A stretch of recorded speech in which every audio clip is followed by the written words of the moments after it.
علی محمد وعلی آل محمد کما صلیت علی ابراہیم وعلی آل ابراہیم انک حمید مجید اللہم بارک علی محمد وعلی آل محمد کما بارکت علی ابراہیم وعلی آل ابراہیم انک حمید مجید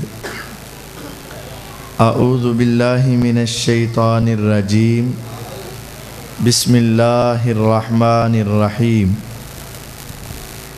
والسابقون الاولون من المہاجرین والانصار والذین اتبعوہم بإحسان رضی اللہ عنہم ورضوا عنہ۔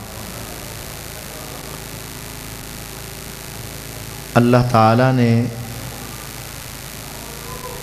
اپنے انبیاء اور رسل کا سلسلہ آدم علیہ السلام سے جاری کیا اور جناب محمد الرسول اللہ صلی اللہ علیہ وسلم پر اس سلسلے کا اختتام کیا۔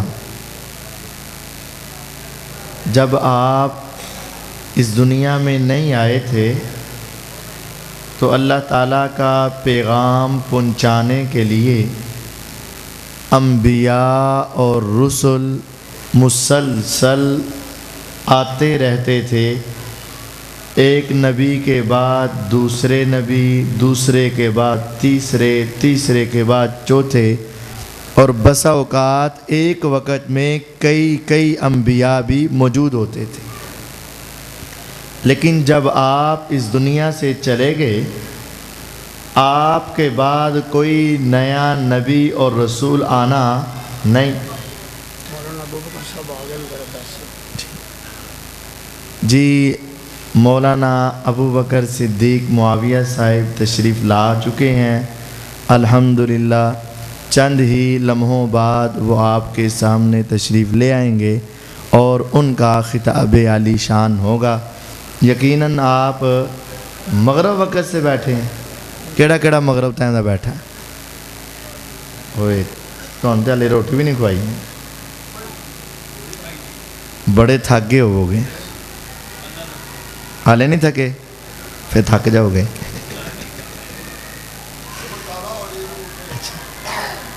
بس مختصر چند باتیں آپ کے سامنے رکھنا چاہتا ہوں، بڑی توجہ درکار ہے۔ یقیناً آپ پہلے بڑا میٹھا میٹھا اور بڑا سریلا واز سن رہے تھے اور اس کے بعد بھی سریلا ہی ہوگا، لیکن یہ درمیان میں ذرا سیدھا بھی بیان سننا ہی پڑے گا آپ کو۔ تو انبیاء کے بعد نبی آتے رہے، رسول آتے رہے، لیکن سب کے آخر میں جناب محمد الرسول اللہ صلی اللہ علیہ وسلم تشریف لائے۔ آپ کے بعد کوئی نیا نبی اور رسول آنا نہیں، تو پھر آپ کی دعوت کو آگے پہنچانے، دین کو آگے پہنچانے کے لیے کون آئے؟ صحابہ رضوان اللہ علیہم اجمعین۔ آپ غور کیجئے گا، نبی علیہ السلام تو مکہ اور مدینہ میں رہے، اور مکہ مدینہ سے باہر آپ اپنی دعوت کو پھیلانے کے لیے نہیں گئے، لیکن اسلام کو دنیا کے کناروں تک پہنچانے کے لیے کون گئے؟ صحابہ رضوان اللہ علیہم اجمعین۔ اب صحابہ کو اللہ تعالیٰ نے یہ سرٹیفکیٹ عطا کیا، والسابقون الاولون من المہاجرین والانصار، سبقت لے جانے والے پہلے مہاجر اور انصار۔ صحابہ کی دو قسمیں ہو گئیں، ایک وہ جنہوں نے اپنے علاقے چھوڑے اور مدینہ میں گئے، وہ کیا بن گئے؟ مہاجر۔ دوسرے وہ انصار۔ انصار کون ہے؟ جنہوں نے مدینہ میں مسلمانوں کو جگہ دی، گھر دیے، مکان دیے، کاروبار دیے، فصلیں دیں، سب کو جگہ دی، وہ انصار۔ اور تیسرے والذین اتبعوہم بإحسان، جو نہ مہاجر ہیں اور نہ انصار ہیں لیکن نیکی کے کام میں ان کی پیروی کرنے والے صحابہ، یعنی جو مکہ فتح ہونے کے بعد مسلمان ہوئے، ان تینوں کے بارے میں اللہ تعالیٰ نے فرمایا رضی اللہ عنہم ورضوا عنہ، اللہ تعالیٰ ان سب سے راضی ہو گیا اور وہ اپنے اللہ تعالیٰ سے راضی ہو گئے۔ اب یہ کلمہ ذرا غور سے سنیے گا۔ ہم کسی بندے پر بسا اوقات راضی ہوتے ہیں اس کا ظاہر دیکھ کر، لیکن کئی سال بعد پتہ چلتا ہے کہ اس کا باطن کیا تھا۔ ہم بسا اوقات کسی آدمی پر آج راضی ہو جاتے ہیں لیکن 10 سال بعد کچھ عرصے کے بعد اس آدمی کی اصلیت نظر آتی ہے تو انسان اس سے ناراض ہو جاتا ہے۔ اللہ تعالیٰ غیب بھی جانتے ہیں، حاضر بھی جانتے ہیں، ماضی بھی جانتے ہیں، حال بھی جانتے ہیں، اور آنے والے زمانے کو بھی جانتے ہیں۔ اب اللہ تعالیٰ سے کوئی بات چھپی ہوئی نہیں۔ اللہ تعالیٰ ان صحابہ کی پچھلی زندگی کو بھی جانتے ہیں، موجودہ کو بھی جانتے ہیں، اور جو کچھ انہوں نے آئندہ کرنا تھا اسے بھی جانتے ہیں۔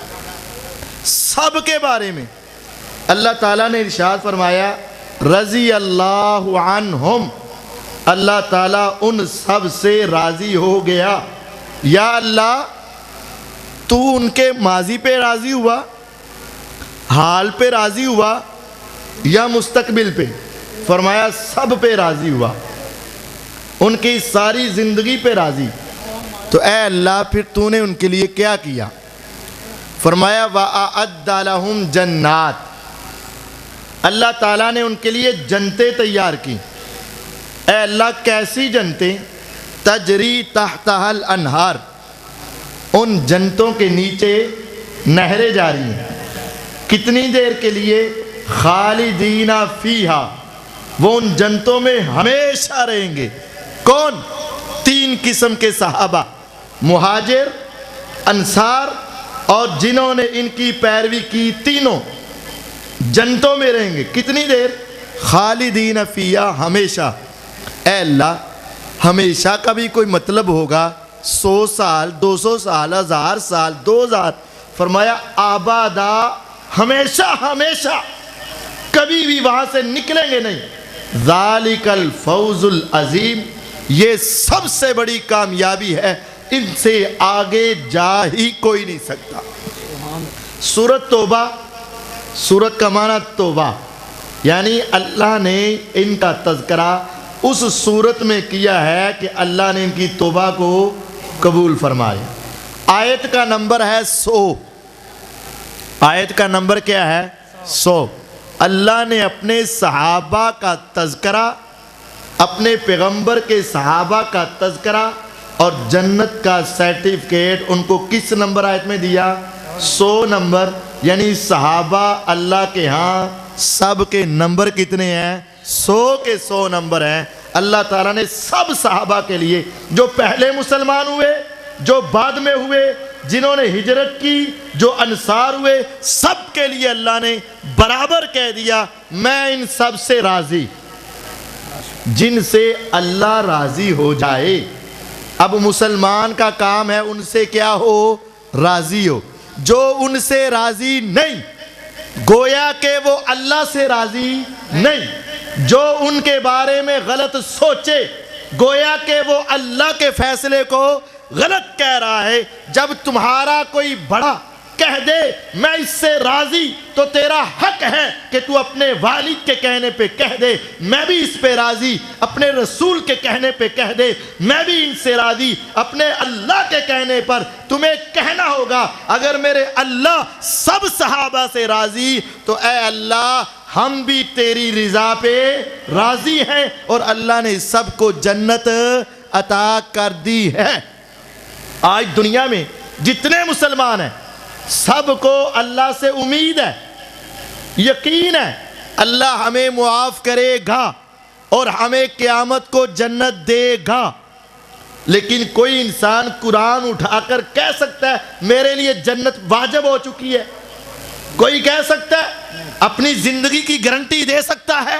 نہ تم اپنے بارے میں قرآن اٹھا کر کہہ سکتے ہو اور نہ تم کسی زندہ کے بارے میں کہہ سکتے ہو، لیکن جس کے بارے میں قرآن کہہ رہا ہو کہ سب کے لیے اللہ نے جنت تیار کر دی ہے اور وہ اس میں ہمیشہ رہیں گے، وہ فقط پیغمبر کے صحابہ ہیں اور سارے صحابہ ہیں، سب پہ اللہ راضی۔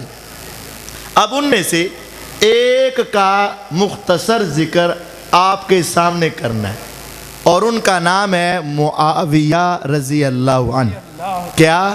معاویہ رضی اللہ عنہ۔ آج معاشرے میں نا ان کے بارے میں طرح طرح کی سوچیں، طرح طرح کے خیالات اور طرح طرح کی جھوٹی کہانیاں سنا کے امت کو اس صحابی سے متنفر کیا گیا ہے۔ وجہ پتہ کیا ہے؟ اصل میں معاویہ رضی اللہ عنہ نے 20 سال حکومت کی ہے، اور 20 سال میں کافروں کے چھکے چھڑا دیے اور دنیا کے سارے کافروں کو اسلام کے سامنے گھٹنے ٹیکنے پہ مجبور کر دیا۔ عراق بھی، ایران بھی، ساری دنیا کے کافر ان کے سامنے سر نگو ہو گئے، اور اس وقت کی سپر پاور طاقتیں روم بھی ان کے سامنے گھٹنے ٹیک چکی تھی۔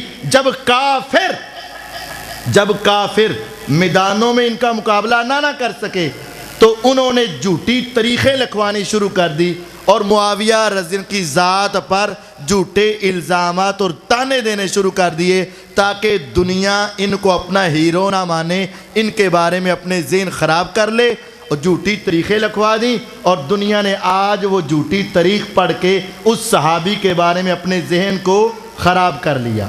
اب سنیے حدیثیں۔ حضرت معاویہ رضی اللہ تعالیٰ عنہ وہ ہستی ہے، نبی علیہ السلام نے ان کے لیے دعا کی ہے۔ کتنی عظیم شخصیت ہوگی جس کے لیے کون دعا کر رہا ہے؟ حضور علیہ السلام۔ اور میرا تو یہ ایمان اور یقین ہے، اور یقیناً آپ کا بھی ہوگا، آج ہم کسی نیک کو ملتے تو کہتے ہیں دعا کرنا، کسی تہجد پڑھنے والے، روزے رکھنے والے، آنکھوں کے اندر حیا پیدا کرنے والے نیک انسان سے ملتے تو کیا کرنا ہے؟ دعا کرنا، اور ذہن میں ہوتا ہے اے بڑا نیک آدمی ہے، اللہ جی دعا قبول کرے گا۔ تو پوری انسانیت میں سب سے نیک کون تھا؟ محمد الرسول اللہ صلی اللہ علیہ وسلم۔ اور میرا رب اب پیغمبر علیہ السلام کی دعاؤں کو قبول کرتا کہ نہیں کرتا؟ میرا ایمان تو ہے اور آپ کا بھی ہوگا۔ اور یہ حدیث سنیے، آپ کی پہلی حدیث، اللہم علم معاویۃ الکتاب والحساب وقہ العذاب۔ آپ نے ایک موقع پر 3 دعائیں مانگی، اے میرے خدایا معاویہ کو قرآن کا فہم، قرآن کا علم عطا کر، والحساب اے اللہ معاویہ کو وراثت کا علم عطا کر، وقہ العذاب اے میرے اللہ معاویہ کو اگر غلطی ہو بھی جائے تو روز قیامت عذاب سے بچا لینا۔ یہ 3 دعائیں کس نے کی ہیں؟ نبی علیہ السلام نے۔ قبول ہوئی کہ نہیں؟ ہمارا ایمان ہے ہوئی۔ اللہ نے ان کو قرآن کی سمجھ بھی دی، وراثت کا علم بھی دیا، اور یقیناً اللہ نے ان کو عذاب قبر سے اور عذاب جہنم سے بچا لیا ہوا ہے۔ ایک حدیث۔ دوسری حدیث آپ نے پھر دعا کی، اللہم اجعلہ ہادیا مہدیا، اے اللہ معاویہ کو ایسا نیک بنا دے کہ یہ خود بھی ہدایت والا ہو جائے اور دنیا اس کو دیکھ کر ہدایت کے راستے پہ آ جائے، یعنی خود ہدایت والا اور اس کی وجہ سے دنیا کو ہدایت مل جائے۔ یہ میرے نبی علیہ السلام نے یہ دوبارہ ان کے لیے دعا کی ہے۔ تیسری حدیث میرے پیغمبر علیہ السلام کی، اور یہ حدیث صحیح بخاری میں ہے 2924، حدیث نمبر 2924۔ ام حرام رضی اللہ عنہ کے گھر میں میرے نبی علیہ السلام سوئے ہوئے ہیں۔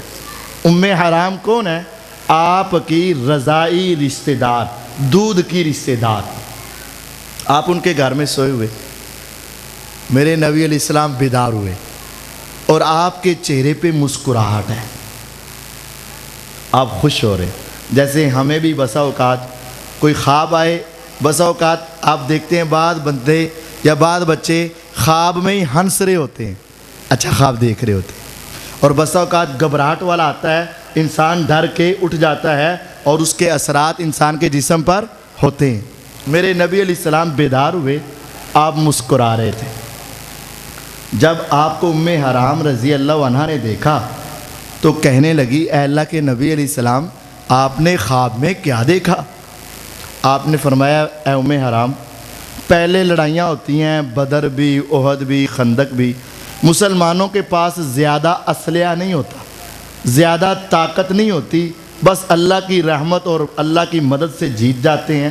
لیکن میں نے آج خواب میں دیکھا ہے، اللہ تعالیٰ نے مجھے دکھایا ہے کہ میری امت کا ایک گروہ ایسا ہے جو سمندری جہاد کر رہا ہے، سمندر کے اندر کشتیاں، بحری بیڑے اتارے ہوئے، اور اتنا اسلحہ، اتنے ہتھیار، اتنا مال و دولت، جیسے بادشاہ اپنے تختوں پر بیٹھے ہوتے ہیں، اس طرح بادشاہوں کی طرح میری امت کا ایک لشکر پانی کے اندر اترا اور دشمن سے جہاد کرنے کے لیے جا رہا ہے۔ میں محمد صلی اللہ علیہ وسلم سمجھ گیا کہ اس کے دور کے اندر جب میدانوں سے دشمن بھاگ جائیں گے، میدانوں کے اندر مقابلے ختم ہو جائیں گے، پانی میں وہ اتر آئیں گے، میری امت کا ایک گروہ اس وقت پانی کے اندر جا کے بھی دشمن سے جہاد کرے گا اور اسلام کا کلمہ بلند کرے گا۔ اے ام حرام، میں ان کو دیکھ کے مسکرایا اور آسمان والے رب نے مجھے فرمایا، اے پیغمبر ان سب کے اوپر جنت واجب ہو چکی ہے۔ سبحان اللہ۔ حدیث کہاں ہے؟ صحیح بخاری 2924 2924۔ آپ نے فرمایا، میں نے ایسا گروہ دیکھا ہے کہ جو بادشاہوں کی طرح سمندر میں اترے جہاد کے لیے، اللہ نے ان سب پر کیا کیا ہے؟ جنت کو واجب کر دیا ہے۔ ام حرام رضی اللہ عنہ نے سنا تو دل میں خیال آیا اور فوراً کہہ دیا، اے حضور آپ اللہ سے دعا کر دیں اللہ مجھے اس گروہ میں شامل کر دے۔ آپ نے دعا سنی تو فوراً کہہ دیا، اے ام حرام تیرے دل سے یہ دعا نکلی، میں نے تیرے لیے دعا کی، آسمان سے جواب آیا ہے، آقا ان کو بتا دو کہ اللہ نے ام حرام کو اس گروہ میں شامل کر دیا ہے، سبحان اللہ۔ ان کے اوپر جنت واجب۔ کیسا موقع ہوگا کہ ام حرام رضی اللہ ان کو پتہ چل گیا ہو کہ میں اس گروہ میں شامل ہوں جن کے اوپر کیا ہو گئی ہے؟ جنت واجب ہوگی۔ کیا ان کے دل کی کیفیت ہوگی، کیا ایمانی لذت آ رہی ہوگی۔ میرے آقا وحی کے ذریعے کہہ رہے ہوں گے، ام حرام تو نے کہا، میں نے اس سے کہا اور آسمان والے نے بتا دیا، ام حرام خوش ہو جا، تیرا نام بھی ان جنتی لوگوں میں لکھ لیا گیا۔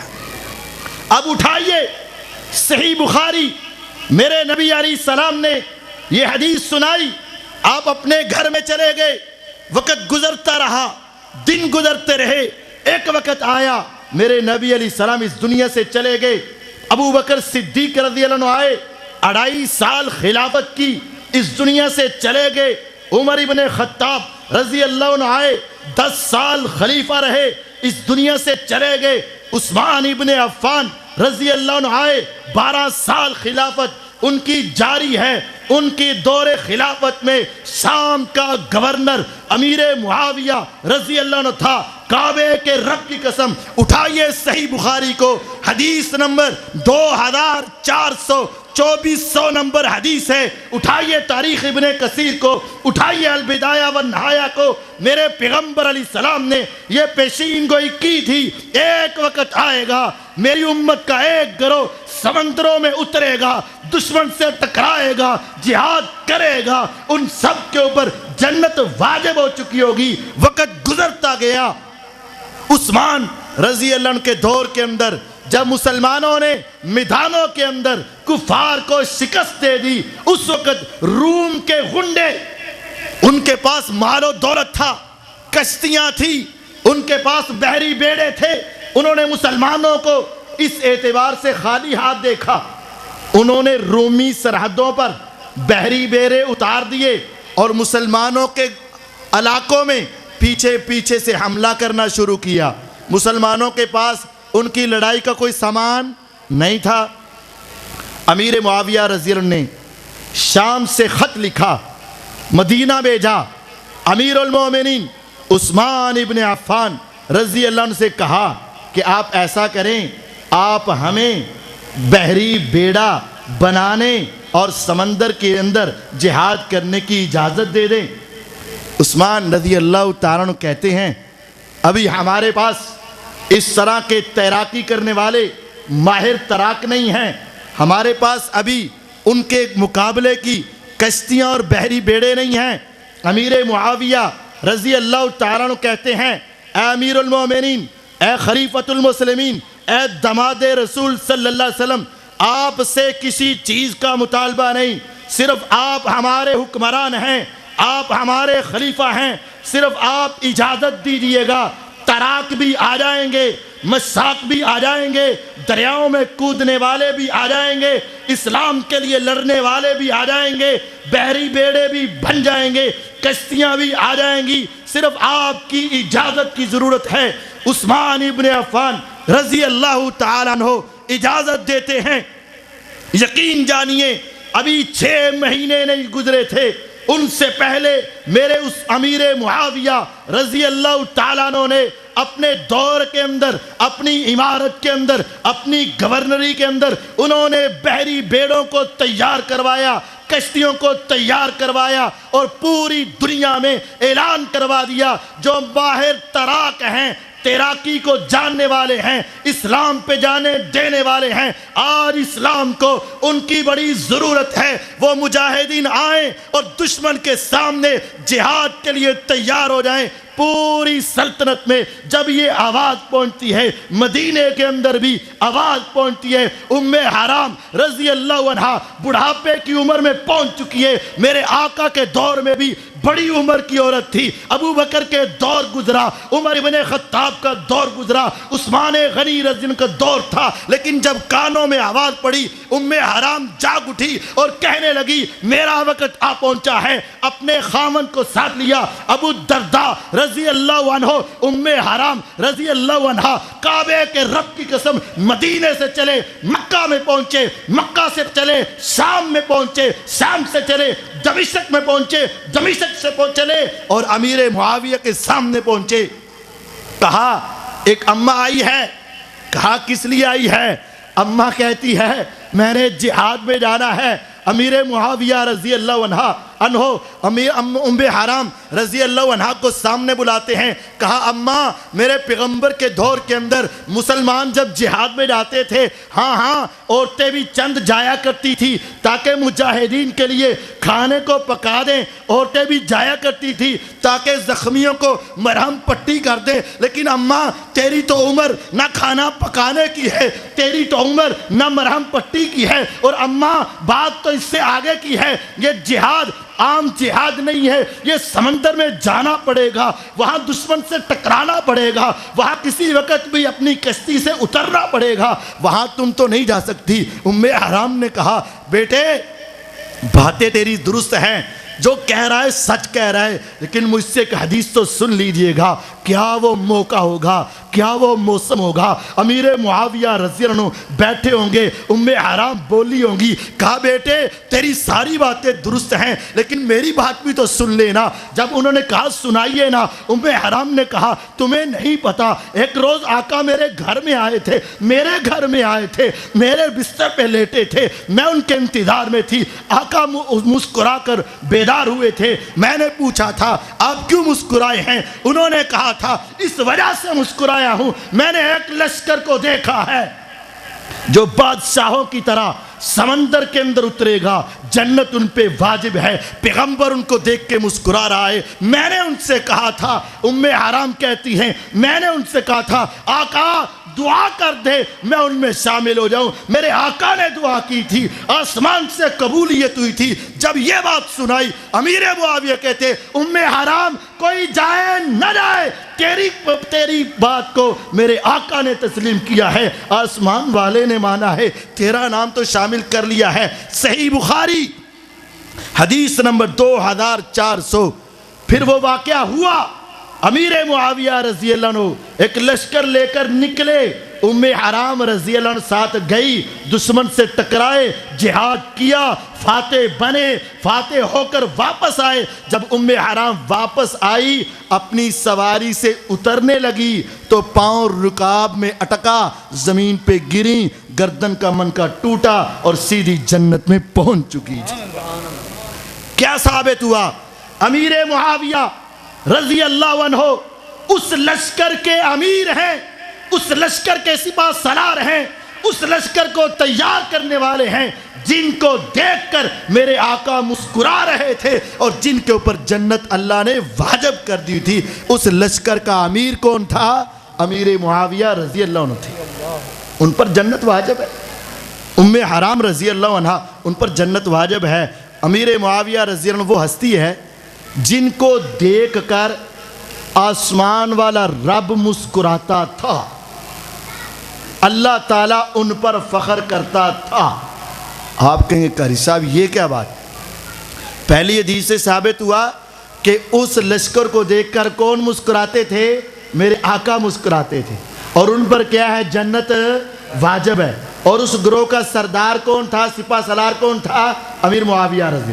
اب حدیث سنانے لگا ہوں, امیر معاویہ وہ ہستی ہیں جن پر میرا اللہ فخر کرتا ہے, اللہ تعالیٰ فخر. یہ کہاں ہے؟ صحیح مسلم میں, صحیح مسلم کی حدیث ہے. میرے نبی علیہ الصلوۃ والسلام گھر میں گئے نماز پڑھ کے, تو گھر سے جلدی سے آئے, تیز تیز دوڑتے ہوئے ہی آئے. ابھی آپ نے اپنے کپڑے بھی سیدھے نہیں کیے, راستے میں کپڑے سیدھے کر رہے تھے. کیوں آپ ایسے کیوں آئے؟ آپ سیدھے مسجد میں پہنچے, آپ نے نظر گھمائی, ایک گروہ صحابہ کا بیٹھا ہوا, آپ جلدی سے ان سے پوچھے. آپ نے پوچھا ان سے ما اجلسکم, اے یہاں بیٹھ کے کیا کر رہے ہو؟ انہوں نے کہا جلسنا نذکر اللہ ونحمدہ علی ما ہدانا للاسلام ومن بک علینا. ہم یہاں بیٹھ کر اللہ کا ذکر کر رہے ہیں, اللہ کی تعریفیں کر رہے ہیں. اللہ نے ہمیں اسلام کی دولت دی اور آپ جیسے پیغمبر ہمیں عطا کیے, ہم اللہ کا شکر ادا کر رہے ہیں. آپ نے کہا قسم اٹھا کے بتاؤ کیا یہی کام کر رہے ہو؟ اللہ ما اجلسکم الا ذالک, قسم اٹھا کے بتاؤ یہی کام کر رہے ہو؟ انہوں نے کہا اللہ ما اجلسنا غیرہ, ہاں اللہ کی قسم اور کوئی کام نہیں, صرف اللہ کی تعریف کر رہے ہیں. پھر آپ نے کہا اے میرے صحابہ, مجھے تمہارے اوپر کوئی بد اعتمادی نہیں تھی جو میں نے قسم اٹھوائی ہے, لیکن اصل مسئلہ یہ تھا یہ انعام بہت بڑا تھا, یہ انعام بہت بڑا تھا. میں اپنے گھر میں تھا تو آسمان سے جبریل آئے اور جبرائیل علیہ السلام نے آ کر مجھے کہا اے نبی پاک صلی اللہ علیہ وسلم ذرا جلدی سے مسجد میں جائیں, مسجد میں ایک گروپ ہے. یہ حدیث کون بیان کر رہے ہیں؟ معاویہ رضی اللہ عنہ. وہ کہہ رہے ہیں نبی علیہ السلام ہمارے پاس آئے اور پھر آپ نے فرمایا کہ اے پیغمبر علیہ السلام مسجد میں ایک گروپ ہے,